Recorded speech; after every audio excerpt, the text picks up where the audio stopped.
සුබ දවසක් ඔයාලා හැමෝටම. අද අපි කතා කරන්න හදන්නේ මීට දවස් කිහිපයකට පෙර අප යක් ප්‍රොඩක්ෂන් YouTube නාලිකාව තුල පළ කළ බුදුදහම ගැන නිතර අහන ප්‍රශ්න කියන පෝස්ට් එකට අදාළ ප්‍රශ්න කිහිපයකට පිළිතුරු ඔයාලත් එක්ක කතා කරන්න. අද මේ වීඩියෝ මාලාවේ පළවෙනි කොටස.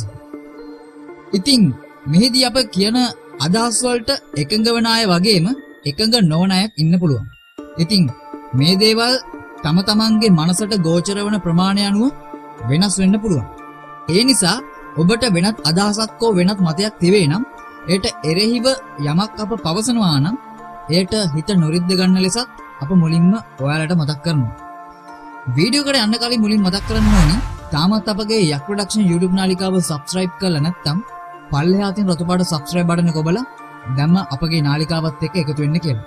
ඒ වගේම මේ වටිනා වීඩියෝ එක නොදන්න ඔයාගේ හැමෝටම ෂෙයා කරන්න අමතක කරන්න එපා. හොඳයි එහෙනම් කතා කරමු මේ ප්‍රශ්න කීපයක් ගැන. පළවෙනි එක. බුදුදහම ආගමක්ද? එහෙමත් නැත්නම් දර්ශනයක්ද? බුදුදහම කියන්නේ ස්වභාව ධර්මතාවය. බුද්ධිමත් වූ දහම බුද්ධ දහම කියලා සරලව හඳුන්වන්න පුළුවන්. ලෞකිකත්වයෙන් මිදී ලෝකෝත්තර ගමනක් ගැන කියවන දහමක් විදියට මේ බුදුදහම හඳුන්වන්න පුළුවන්. බුදුදහම ආගමක්ද? නැත්නම් දර්ශනයක්ද? නැත්නම් මේ දෙකමද?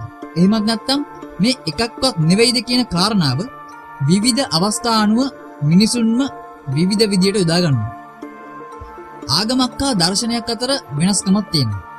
ලෝකයේ ආගම්, වාද, සංකල්ප හා දර්ශන දහස් ගණනක් නිර්මාණය වෙමින්, පැවතෙමින්, විනාශ වෙමින් මේ ලෝකේ ගමන් කරනවා. ආගමක් හා දර්ශනයක් වෙනස් වෙන්නේ ඵලයට හේතුවක් නොවීම සහ අනුගමනය කරන අවස්ථාවේදී. ආගමකින් සිදුවන්නේ ඇදහිීම. එහිදී මේ දේ වෙනවා නම් වීමට හේතුව විමසන්නේ නැහැ. බොහෝ විට හේතුවක් නැහැ. ප්‍රශ්න කිරීමේ අයිතියකුත් නැහැ. දර්ශනයකදී සිදුවන්නේ අනුගමනය කිරීම. එහිදී මේ දේ වෙනවා නම් වීමට හේතුව මෙයයි කියා තිබෙන නිසා අනුගමනය කරනවා. නමුත් විමසීමක් කරන්නේ නැහැ. ප්‍රශ්න කිරීමට ස්වයං වාරණයක් යොදාගෙන තිබෙනවා. ඉතින් මේ දේවල් කියන්න පුළුවන් සරලම විදිහට තමයි අපි ඔයාලට මේ දේවල් කියන්නේ. ඉතින් මේවා තේරුම් ගන්න උත්සාහ ගන්න. බුදුදහම ගැන සැලකුව විට එය ස්වයං වාරණ නොමැති ප්‍රශ්න කිරීමේ පූර්ණ අයිතිය ඇති නියතයක්. නියතයක් කියන්නේ ප්‍රශ්න කළක් නොකළක් නියතයම වෙන නිසා. ඇදහුවක් අනුගමනය කළක් නියතයක්ම වෙමින් ක්‍රියාත්මක වෙනවා. ඒ කියන්නේ නියත ධර්මතාවයක් තමයි මේ බුදුදහම කියලා කියන්නේ. වර්තමානයේ බෞද්ධ ආගමික කියන ලංකාවේ බහුතරයක් සිදු කරන්නේ බුදුදහම බුද්ධාගම කොට ඇදහිීම පමණයි. එම බුදුදහම නිවැරදිව අවබෝධ කරගෙන නැහැ. ප්‍රායෝගිකව අනුගමනය කරගෙන තියෙනවා ඊටම අඩුයි. බොහෝ අය කරන්නේ ඒ වගේම හිතන්නේ පන්සල් යන එකයි බණහාන එකයි මේක තමයි බුදුදහම කියලා. නමුත් අවුරුදු 100ක් බණ ඇහුවත් බුදුදහම බොහෝ අය අවබෝධ කරගෙන නැහැ. එය කනගාටුවට කරුණක්. මොකද අවුරුදු ගාණක් තිස්සේ එකම සූත්‍රයක් එකම බණ විකාශනයක් ඇහුවත් තමන්ගේ මනසට එය ගෝචර වෙලා යථාබෝධය නැත්තම් ඒ බණ ඇසීමෙකුත් ඒ බෞද්ධකමිනු ඇත්තටම වැඩක් නැහැ. හොඳයි. දෙවෙනි ප්‍රශ්නේ. බුදුදහම විද්‍යාත්මකව ඔප්පු වෙනවද? බුදුදහම විද්‍යාත්මකව ඔප්පු වෙනවාද කියනවාට වඩා කියන්න පුළුවන් බුදුදහම විද්‍යාත්මකව ඔප්පු කරන්න පුළුවන් කියන දහමක් බව. විද්‍යාව හා මිත්‍යාව අතර වෙනස කෙස් ගහක තරම් දෙයක්. බුදුදහම කියන්නේ සත්‍ය පෙන්වූ දහම. සත්‍ය කියන්නේ ස්වභාව ධර්මයේ රටාව. ස්වභාව ධර්මයේ ක්‍රියා කරන ආකාරය මිනිසාට පැහැදිලි කර දුන් දර්ශනයක් තමයි බුදුදහම. ඉතින් බුදුදහමට සීමාවක් නැහැ. අසීමාන්තිකයි. විද්‍යාවටත් සීමාවක් නම් කරන්න බෑ ඇත්තටම. දවසින් දවස විද්‍යාව අලුත් වෙනවා. විද්‍යාව කියන්නේ යම් දෙයක ස්වභාවය පෙන්වන යම් ක්‍රමවේදයක්. පර්යේෂණ, නිරීක්ෂණ, ඒ වගේම නිගමනය මත පදනම්ව තීරණය කරන දැනුම් පද්ධතිය. අද අප විද්‍යාව ලෙස සලකනු ලබන්නේ නවීන තාක්ෂණික ක්‍රමවේද මත පදනම්ව පංච ඉන්ද්‍රිය ගෝචර සීමාවේදී යමක ස්වභාවය පෙන්විය හැකි ක්‍රමවේදයකට. නමුත් විද්‍යාව කියන දේ පංච ඉන්ද්‍රිය ගෝචර සීමාවකට කොටු කරන්නත් බෑ. මිනිසාගේ ශ්‍රවණ පරාසය හර්ට්ස් 20 ඉඳන් 20000 දක්වා, පෙනීමේ පරාසය නැනෝමීටර් 390 ඉඳන් 760 දක්වා අතර වෙනවා. මේ හේතුව නිසා අපට ගැමා, අදෝරක්ත කිරණ වැනි කිරණ පරාසයන් දකින්නට බෑ. ඒ වගේම ග්‍රහලෝකවල භූමිකම්පා, කුඩා සතුන්ගේ ශබ්ද, ඒ වගේම මේ වගේ දේවල් අපිට ශ්‍රවණය කරන්න බෑ. ඒ අනුව ගැමා වැනි කිරණ ප්‍රභේද නැතයි කීම හෝ අපිට ඇහෙන්නේ නැති ශබ්ද නැහැයි කියලා හෝ අපි කවුරු හරි කෙනෙක් පවසනවා නම් ඒක ඇත්තටම මුලාවක්. ඒ වගේම තවම විද්‍යාවට හසු නොවන බොහෝ දේවල් මේ විශ්වය තුල තිබෙනවා. ඒ නිසා විද්‍යාවට එහෙම දේවල් හසු නොවුණා කියලා බුදුදහමේ සඳහන් විද්‍යාවට හසු නොවුණු දේ මිත්‍යාවක් වෙන්නේ නැහැ. මේ පරාසයන් අනුව පෙනී යන දේ තමයි මිනිසා සිටින්නේ ඉතා සීමිත වපසරයක බවයි. මිනිසාගේ පංච ඉන්ද්‍රිය ගෝචර සීමාව ඉතාම පටුයි. ඒ අනුව බුදුදහම කියන්නේ ලෝකෝත්තර දහමක්. නවීන විද්‍යාව යොදාගන්නේ ලෞකික දේවල්. නමුත් බුදුදහම තුල ලෝකෝත්තර ගමනට උපකාර කරගත හැකි ලෞකික දේවල් සඳහන් වී තිබෙනවා. මිනිස් ඇසට නොපෙනෙන ප්‍රාණී, අභ්‍යවකාශයේ සැකැස්ම, කළුකුහර සංකල්ප, විශ්ව ප්‍රසාරණය, විශ්ව නිර්මාණය, පිටසක්වල ජීවය, පෘථිවි නිර්මාණය වැනි දේවල් නවීන විද්‍යාවේ තාක්ෂණික ක්‍රම ඔස්සේ යම් ප්‍රමාණයකට තහවුරු කරගෙන තිබෙනවා. නමුත් සිංහාලෝවාද සූත්‍රය වැනි ඒවා තුල එකිනෙකා කෙරෙහි යුතුයකම් ඉටු කළ යුතු ආකාරය දක්වා තිබෙනවා. ඒ වගේම වසල සූත්‍රය තුල මිනිසුන්ගේ ස්වභාවය ප්‍රායෝගිකව ගත යුතු ආකාරය දක්වා තිබෙනවා. න්‍යාම ධර්ම තුල ස්වභාව ධර්මයේ ක්‍රියාත්මක වන ආකාරය වැනි දේවල් පිළිබඳව බොහෝ දේවල් දක්වා තිබෙනවා. ඒ අනුව ලෞකික ජීවිතය වෙනුවෙන් ක්වොන්ටම් භෞතික විද්‍යාව, පිටසක්වල ජීවය, ජීවයේ සම්භවය වැනි බරපතල මාතෘකා ඇරුණාම සාමාන්‍ය ජීවිතය ගෙන යාමට අවශ්‍ය බොහෝ දේවල් වර්තමානයේ උපදේශන සේවා වලින් ලබා ගන්නට පුළුවන් දේවල් පවා මේ බුදුදහමේ අඩංගු වෙලා තිබෙනවා. හොඳයි. තුන්වැනි ප්‍රශ්නය. බුදුදහම ඉදිරියේ විද්‍යාව අතදරුවෙක්. බුදුදහම කියන්නේ ලෝකෝත්තර එහෙමත් නැත්නම් නැවත් මේ දහම. සීමිත ප්‍රමාණයක් වෙනුවෙන් නොවේ, සමස්තයක් වෙනුවෙන් සැකසී ඇති ක්‍රමවේදයක් විග්‍රහ කිරීමක් තමයි මේ බුදුදහම කියන්නේ. ඒ කියන්නේ සංසාරය නම් සංකල්පයක්. විද්‍යාව ලෙස අප සලකන නවීන විද්‍යාව කියලා කියන්නේ ලෞකික. ඒ කියන්නේ පැවැත් මේ දහම. සීමිත ප්‍රමාණයක් වෙනුවෙන් නිර්මාණය කරගත් දැනුම් පද්ධතිය. ඒ කියන්නේ මේ භවය වෙනුවෙන් පමණක් ගොඩ නැගුණු ක්‍රමවේදයක්. මේ දෙක විද්‍යාවට අනුව නම් දෙකක්. නමුත් බුදුදහමට අනුව එකක්. අප විසින් ගොඩනගාගත් දෙයක් සමග ස්වභාව ධර්මයේ සැසඳීම. ලෞකික අදහසක් හා ලෝකෝත්තර අදහසක් එකිනෙක සැසඳීම ඇත්තටම නිෂ්ඵල ක්‍රියාවක්. ඒ මොකද කියනවා නම් විද්‍යාවට හා බුදුදහමට යන දෙකටම අනන්‍යව තොරතුරු ඇත්තේ ඉතාමත් සීමිතව. කවුරුන් හෝ විසින් ධ්‍යාන ලැබීම, නිර්වාණය, භාවනා කිරීම, රහත් වීම, කර්මය, පුනර්භවය මේ වගේ පංච ඉන්ද්‍රිය ගෝචර නොවන දේවල් විද්‍යාත්මකව ඔප්පු කළාදයයි ඇසීම අදට ප්‍රඥා ගෝචර නැහැ.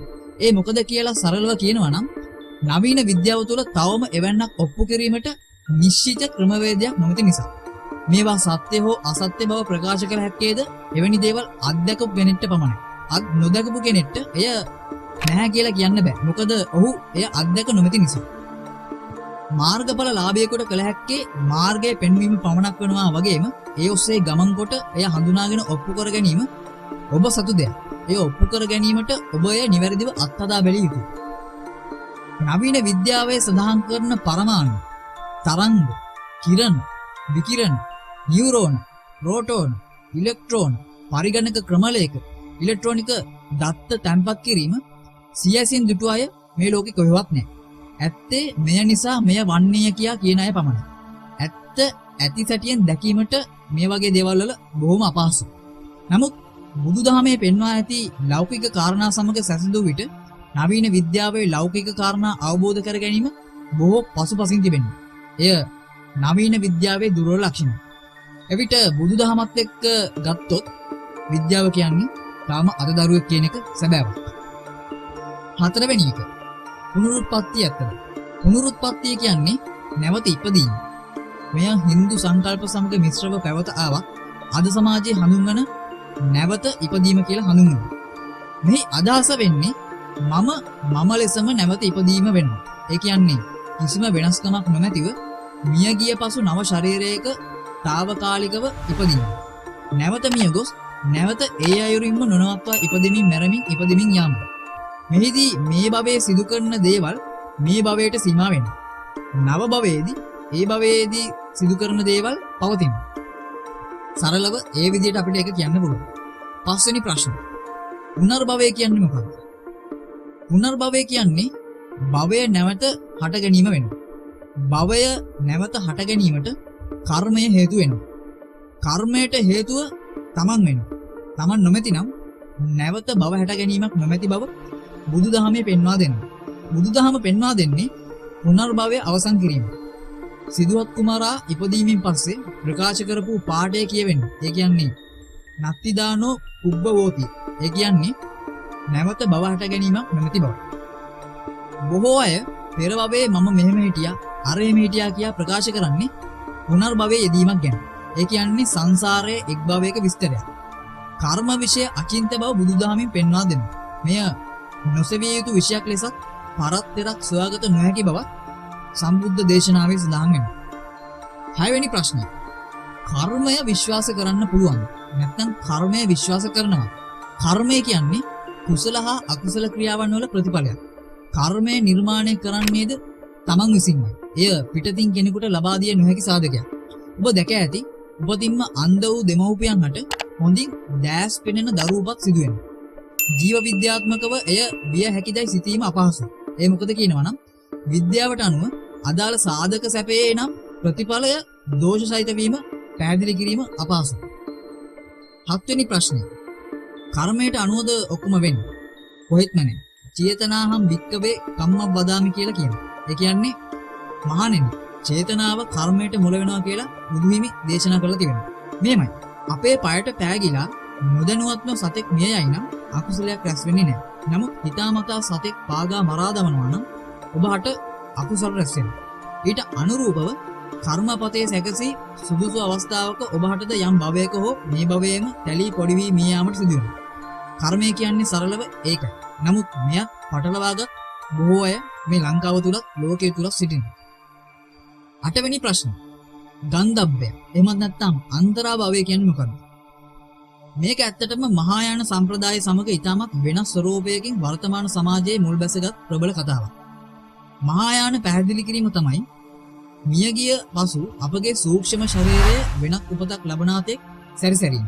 අන්තරාභවය කියන වචනේ තේරුම භවයක් අතරමැද නම් අදහසක්. නමුත් බුදුදහමේ ගන්ධබ්බය යන අදහස ඇත්තටම වෙනස්ම ආකාරයකින් දක්වන්න පුළුවන්. తాවකාලික භවයක් ලැබීම තමයි ගන්ධබ්බ අවස්ථාව කියලා හඳුන්වන්නේ. ඔබ අසා ඇති චුති හා ප්‍රතිසන්දි සිත් දෙකක් පිළිබඳව. ඒ තමන් මියාමට පෙර ඇතිවන සිත හා ඊට අනුරූපව ඉපදීමට ඇතිවන සිත. ඔබ අසා ඇති සමහරක් මෝහන ප්‍රතිකර්ම හා පුනර්භව පැවසීම් වල මම ඉපදෙන්න කලින් මේ ගහේ හිටියා, උඩ පාවි හිටියා, අරහෙ ගියා, මෙහෙ ගියා කියලා. මේ තමා ඒ తాවකාලික භව. භූතාත්ම වැනි භව. මේ භවය තුල කර්මය ගෙවූ පසු නැවත ස්ථිර උප්පත්තියක් ලබා ගන්නවා. එය තම කර්ම ශක්තිය අනුව වෙනස් වෙනවා.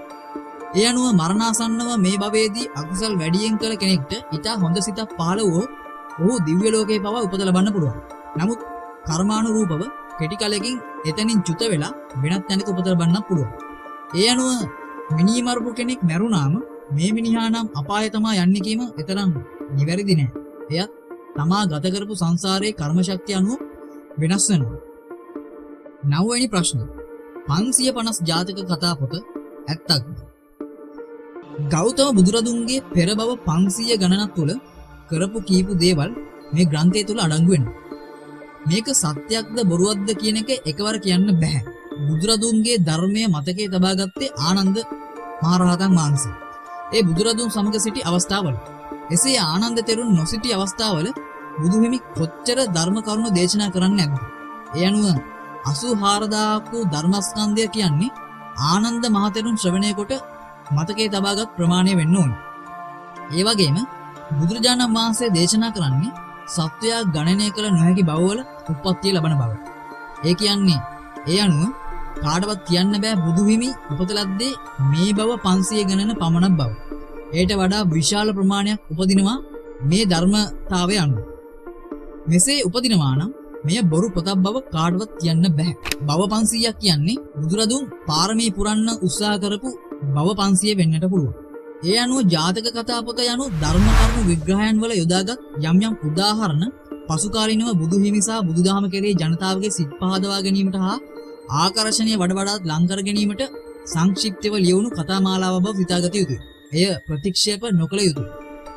10 වෙනි එක බුදුරජාණන් වහන්සේ ඉපදුනේ කොහෙද? බුදුවරේ පහළ වීමේදී ප්‍රශ්න බැලුම් බලන බව අප අසලා තියෙනවා. කාලය, දීපය, දේශය, කුලය සහ මව මෙලෙස සලකා බැලෙන්න. ප්‍රායෝගික ලෝකයට ගැලපෙන විශ්වීය ධර්මතාවක් කියා දෙන්නට නම් මේ සියල්ල ගැලපී තිබිය යුතුය. ඉතින් දෙරක් නොපෙනෙන මේ මහා විශ්වයේ ඇති සක්වලවල් අතරිනුත් මහා විශ්වය තුල ඇති මගුල් සක්වලවල් අතරිනුත් අපට ගෝචර වන මිනිස් ලෝක හතරෙන් බුදුරයෙකු පහළ වෙන්නේ ජම්බුද්දීපයක පමණයි. එනම් මේ අප සිටින මනුෂ්‍ය ලෝකයේ පමණයි. ස්ථානයක් සෙවීම කිසිවෙකුට පළක් ඇති වැඩක් නෙවෙයි. ඉතින් අද අපි ප්‍රශ්න 10ක් ගැන කතා කරමු. මේ සඳහා ඔබට විවේචන තිබිය හැකියි. මේ ඔබට අවබෝධ ආකාරයට අනුව ඒ ප්‍රශ්නයන් ඔබට ඇති වෙන්නට පුළුවන්. එය තව දුරටත් ගැඹුරින් අවබෝධ කරගන්න ඔබ සියලු දෙනා උත්සාහ කරන්න. යම් ප්‍රශ්නයක් තියෙනවා නම් මෙම වීඩියෝ නරඹලා ඔයාලට දැනගන්න පුළුවන්. තවත් තේරෙන්නේ නැති දෙයක් තියෙනවා නම් පහලින් කමෙන්ට් බොක්ස් එකේ ඔයාලට ඒ ප්‍රශ්න යොමු කරන්න පුළුවන්. එහෙනම් තවත් දවසක තවත් ප්‍රශ්න වලට පිළිතුරු සමග හමු වෙමු. අද සමුගන්නම් ඔබ සියලු දෙනාට සුබ දවසක්.